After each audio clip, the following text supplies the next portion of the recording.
Assalamualaikum warahmatullahi wabarakatuh. Perkenalkan, nama saya Muhammad Salamin. Biasa dipanggil Faisal. Saya dari Prodi TBIND angkatan 19 semester 4. Tujuan pembuatan video ini adalah untuk memenuhi tugas ujian akhir semester mata kuliah belajar dan pembelajaran. Langsung saja ke pembahasan. Di sini saya akan membahas tentang cerpen. Dari SMP sampai SMA mungkin kita sudah dipelajari apa itu cerpen. Cerpen itu singkatan dari kata pendek, tapi dalam pengertiannya adalah cerpen atau dalam bahasa Inggris dikenal dengan istilah short story, merupakan salah satu genre sastra yang jauh lebih muda usianya dibandingkan novel dan puisi. Tonggak penting sejarah penulisan cerpen di Indonesia dimulai dari Muhammad Qasim dan Suman Hasibuan pada awal 1910-an. Jadi jadi cerpen di sini lahir lebih muda dibandingkan puisi dan novel. Selanjutnya adalah ciri-ciri cerpen. Di sini ada 7 secara umum. Secara umum ciri-ciri cerpen meliputi: yang pertama, dibaca sekali duduk atau 1-2 jam. Dan yang kedua, panjangnya cerita kurang dari 10.000 kata. Dan yang ketiga, ceritanya padat dan singkat, maksudnya tidak bertele-tele. Dan yang keempat, menggambarkan sejarah kehidupan tokoh. Dan yang kelima, menggunakan alur tunggal. Alur tunggal di sini adalah kapan kita menggunakan alur maju, tidak menggunakan alur campuran.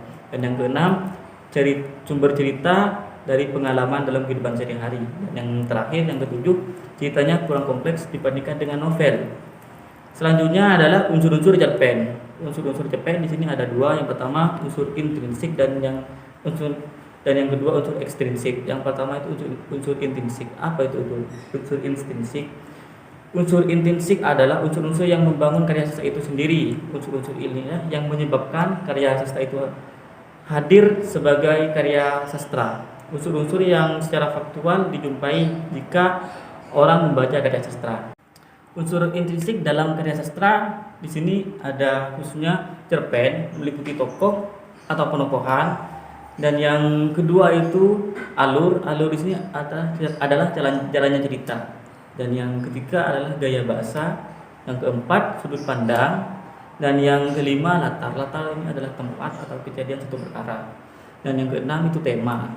Dan yang terakhir adalah amanat.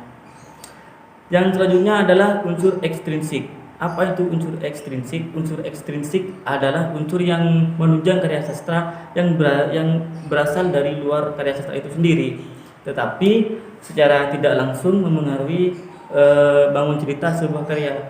Yang termasuk unsur ekstrinsik adalah sebagai berikut. Di sini ada 3. Yang pertama adalah keadaan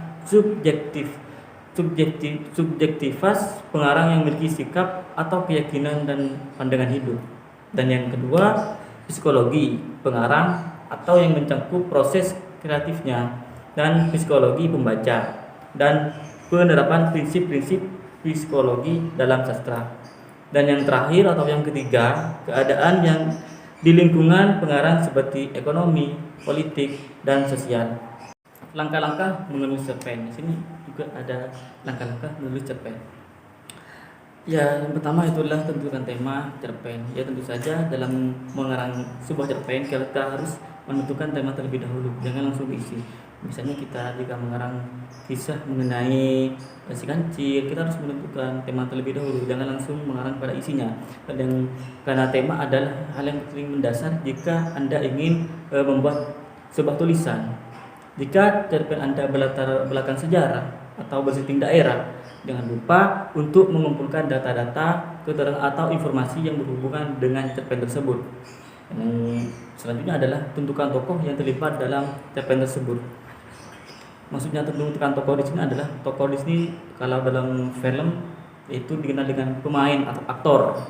Dan selanjutnya adalah tentukan setting cerita. Setting cerita maksudnya jalannya cerita. Setting cerita adalah tempat di mana cerpen itu dikisahkan. Dan selanjutnya adalah tentukan alur atau plot cerita.